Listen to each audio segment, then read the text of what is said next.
السلام علیکم ناظرین۔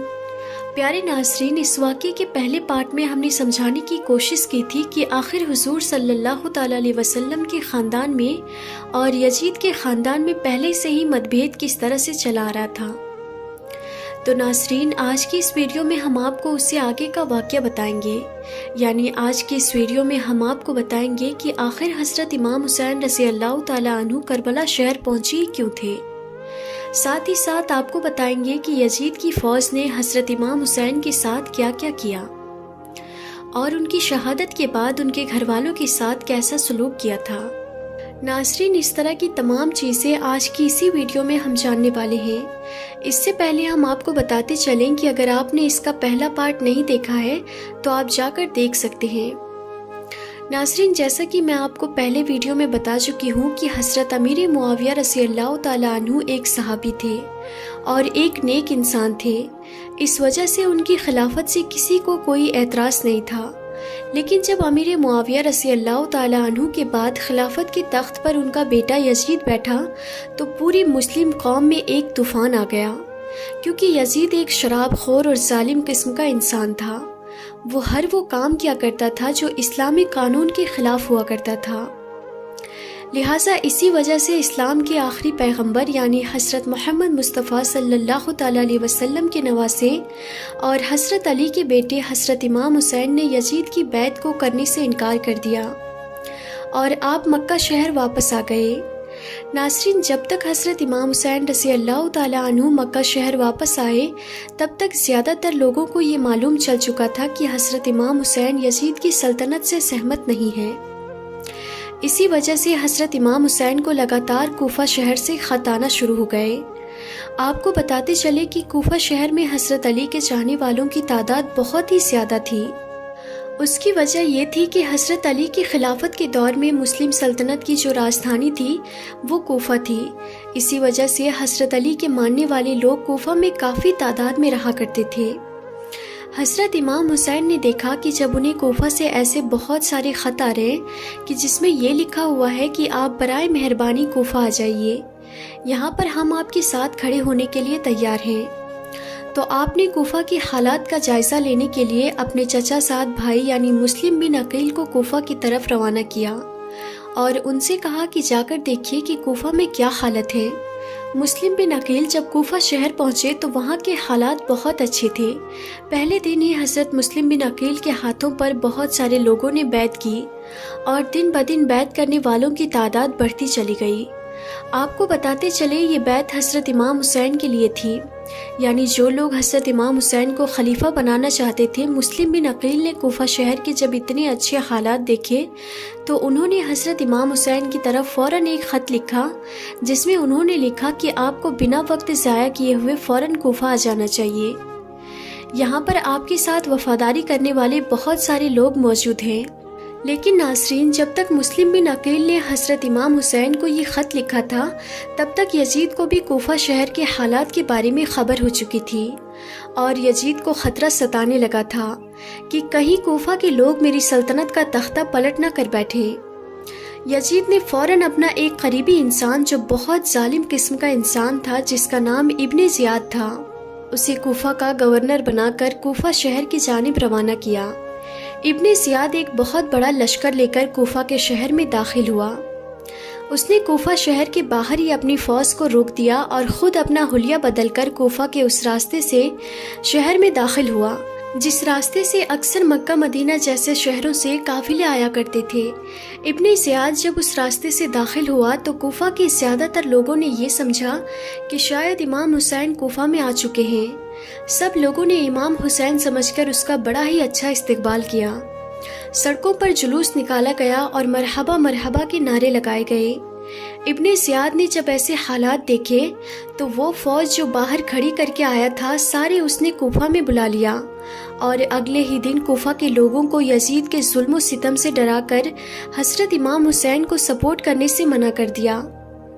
وہ لوگ جو حضرت امام حسین کی وفاداری کا 2-3 دن پہلے تک دعویٰ کیا کرتے تھے اب وہ لوگ حضرت امام حسین کا ساتھ چھوڑ چکے تھے۔ یزید کے ظلم کے ڈر کی وجہ سے کوفہ کے حالات صرف ایک دن کے اندر اتنے خراب ہو چکے تھے کہ خود حضرت امام حسین کی وہ چچیرے بھائی جنہیں انہوں نے وہاں کے حالات دیکھنے کے لیے بھیجا تھا، یعنی مسلم بن عقیل، ان کو اپنی جان بچانا بھی مہنگی پڑ گئی۔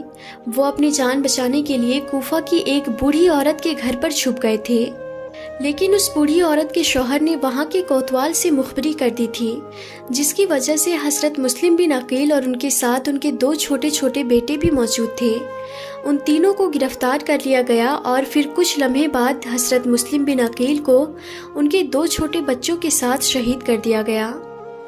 ناظرین، وہیں دوسری طرف یعنی مکہ میں مسلم بن عقیل کا بھیجا ہوا خط حضرت امام حسین تک پہنچ چکا تھا، جس خط میں لکھا ہوا تھا کہ کوفہ کے حالات بہت اچھے ہیں، آپ وقت ضائع کیے بنا فوراً کوفہ آ جائیں۔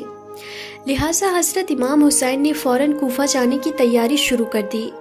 حضرت امام حسین اپنے تمام اہل خانہ کے ساتھ کوفہ کی طرف روانہ ہوئے۔ جب آپ کوفہ شہر کے بالکل قریب پہنچ گئے تو آپ کو یزیدی فوج نے روکنے کی کوشش کی۔ حضرت امام حسین نے فرمایا کہ میں تم لوگوں کے بلانے پر ہی کوفہ شہر میں آیا ہوں، اگر تم لوگ چاہتے ہو کہ میں کوفہ شہر نہ آؤں تو مجھے واپس جانے دو، میں جانے کے لیے راضی ہوں۔ یزیدی فوج نے حضرت امام حسین کو کوفہ شہر میں داخل نہیں ہونے دیا، لہٰذا حضرت امام حسین نے اپنے پورے گھر والوں کے ساتھ یعنی اپنے پورے قافلے کے ساتھ اپنا راستہ بدل لیا۔ چلتے چلتے جب آپ ایک چٹیل میدان میں پہنچ گئے تو آپ نے ایک جانے والے انسان سے سوال کیا کہ یہ کون سی جگہ ہے؟ آپ کو جواب ملا کہ اس جگہ کو کربلا کہا جاتا ہے۔ آپ نے فوراً اپنے پورے لشکر کو حکم دیا کہ یہیں پر خیمہ لگا دیا جائے، لہٰذا اس طرح سے حضرت امام حسین کربلا میں پہنچ چکے تھے۔ ادھر یزیدی فوجوں کو جب اس بات کا علم ہوا کہ حضرت امام حسین نے اپنا خیمہ کربلا کے میدان میں لگایا ہوا ہے تو یزیدی فوجوں نے بھی فوراً کربلا کے میدان میں پہنچنا شروع کر دیا۔ یزید کی جو فوجیں کربلا پہنچ رہی تھی ان کی سپہ سالاری ابن سعد کر رہا تھا۔ آپ کی معلومات کے لیے بتاتے چلے کہ ابن سعد حضرت محمد مصطفیٰ صلی اللہ تعالی علیہ وسلم کے ایک قریبی صحابی یعنی حضرت سعد ابن ابی وقاص کا ایک نافرمان بیٹا تھا، لیکن حضرت امام حسین نے ابن سعد سے کہا یا تو مجھے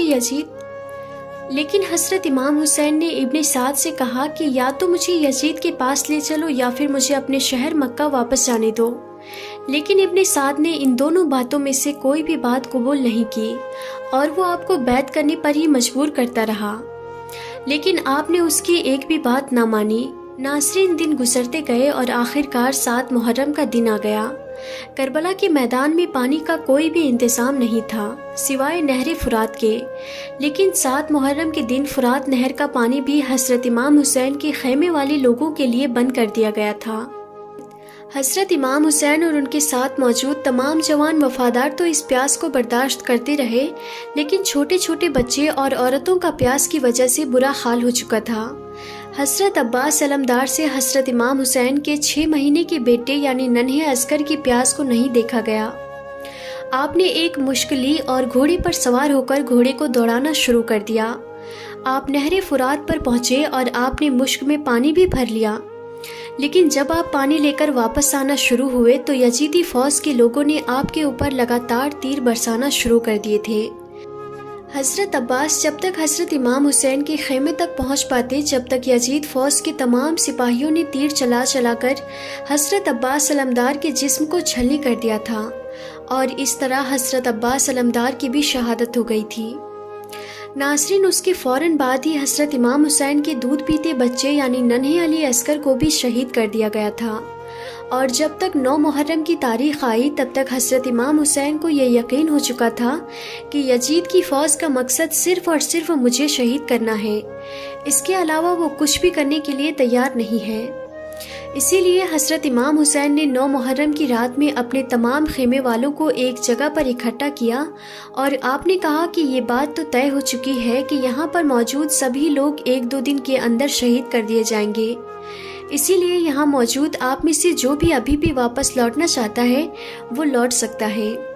حضرت امام حسین نے فوراً خیمے میں جل رہے تمام دیوں کو بجھوا دیا اور اندھیرا قائم کروا دیا تھا تاکہ جو بھی جانا چاہے وہ بے جھجک چلا جائے۔ تھوڑی دیر بعد جب دیوں کو دوبارہ جلوایا گیا تو سارے کے سارے لوگ بیٹھے آنسو بہا رہے تھے، یعنی کوئی بھی حضرت امام حسین کو چھوڑ کر جانے کے لیے تیار نہیں تھا۔ آخر کار 10 محرم کا دن آیا اور حضرت امام حسین اور یزید کی فوج کے بیچ جنگ ہونا شروع ہو چکی تھی۔ جہاں ایک طرف یزید کی ایک بڑی فوج تھی تو وہیں دوسری طرف امام حسین کے صرف 72 وفادار لوگ تھے۔ جنگ ہوتی رہی اور ایک ایک کر کے حضرت امام حسین کے وفادار بہادر جوان شہید ہوتے رہے۔ ناظرین، نہ جانے اللہ تعالیٰ نے حضرت امام حسین کے بوڑھے بازوؤں میں ایسی کون سی طاقت دے رکھی تھی کہ حضرت امام حسین بڑھاپے کی حالت میں بھی اپنے ایک جوان کے بیٹے کی لاش کو میدان سے اٹھا کر لاتے تھے تو وہیں دوسرے بیٹے کو ایک نئے جوش کے ساتھ اسی میدان میں پھر سے جنگ کے لیے بھیجا کرتے تھے۔ دھیرے دھیرے جب حضرت امام حسین کے سبھی وفادار جوان شہید ہو گئے تو اس کے بعد حضرت امام حسین نے خود میدان میں تلوار لے کر نکلنے کا فیصلہ کیا۔ حضرت امام حسین اپنی تلوار سے کافی لمبے وقت تک یزید فوج کا اکیلے مقابلہ کرتے رہے۔ حضرت امام حسین کے تنہا ہونے کے باوجود بھی کوئی بھی آپ کے مقابلے میں نہیں آنا چاہتا تھا، اور اس کی صرف ایک ہی وجہ تھی، اور وہ وجہ تھی کہ وہ حضرت علی کا خون تھے، یعنی حضرت علی کی اولاد تھے۔ ناظرین، یزید فوج کے کمانڈر یعنی ابن سعد کو یہ یقین ہو چکا تھا کہ ہم کسی بھی طرح سے حضرت علی کے بیٹے کا مقابلہ نہیں کر سکتے ہیں، اسی لیے اس نے اپنے تمام فوجیوں کو امام حسین کے اوپر ایک ساتھ حملہ کرنے کا حکم دیا۔ تمام لوگ حضرت امام حسین پر ایک ساتھ مل کر حملہ کر رہے تھے، لیکن اس کے باوجود بھی امام حسین لگاتار یہ ثابت کر رہے تھے کہ باطل چاہے تعداد میں کتنا بھی ہو، لیکن وہ حق اور سچ کے مقابلے میں ایک لمحہ بھی نہیں ٹک سکتا ہے۔ حسینیت اور یزیدیت کے بیچ بڑی ہی خطرناک جنگ چل رہی تھی کہ اسی بیچ میں اچانک نماز عصر کا وقت ہو گیا۔ حضرت امام حسین رضی اللہ تعالیٰ عنہ نے ایسے مشکل وقت اور ایسی زخمی حالت میں بھی عصر کی نماز پڑھنے کا ارادہ کیا۔ آپ نے جیسے ہی نماز پڑھنا شروع کی، یزیدی فوج کو وہ موقع مل گیا جس کا اس کو ایک لمبے وقت سے انتظار تھا، یعنی جیسے ہی حضرت امام حسین سجدے میں گئے، یزید فوج میں ایک شمر نام کے بدبخت نے آپ کی گردن پر ایسا وار کیا کہ آپ شہید ہو گئے۔ روایتوں میں آتا ہے کہ حضرت امام حسین کی شہادت کے بعد آپ کے سر کو نیزے پر چڑھا کر پورے کوفہ میں گھمایا گیا تھا۔ آپ کے سر کو بلند کر کے جلوس نکالا گیا تھا۔ ناظرین، کربلا کی اس جنگ میں حضرت امام حسین کے گھر والوں میں سے صرف ایک مرد ہی بچ سکا تھا، جن کا نام تھا حضرت امام زین العابدین، کیونکہ وہ اس وقت بیمار تھے اور وہ لڑنے کی حالت میں نہیں تھے۔ اس کے علاوہ حضرت امام حسین رضی اللہ تعالیٰ عنہ کے گھر کی تمام عورتوں کو قیدی بنا کر کوفہ لایا گیا تھا۔ بھلے ہی اس دن حضرت امام حسین کو شہید کر دیا گیا تھا، لیکن آج بھی حضرت امام حسین پوری دنیا میں قیامت تک کے لیے زندہ ہیں۔ تو ناظرین، ہم امید کرتے ہیں کہ آپ سب کو ہماری آج کی یہ ویڈیو ضرور پسند آئی ہوگی۔ اگر ویڈیو پسند آئی ہو تو اس ویڈیو کو دل سے ایک لائک ضرور کر دیں اور اس ویڈیو کو زیادہ سے زیادہ شیئر بھی کر دیں۔ تو آج کی اس ویڈیو میں تھا بس اتنا ہی۔ ہم پھر ملتے ہیں اگلی نئی ویڈیو میں، تب تک کے لیے خدا حافظ۔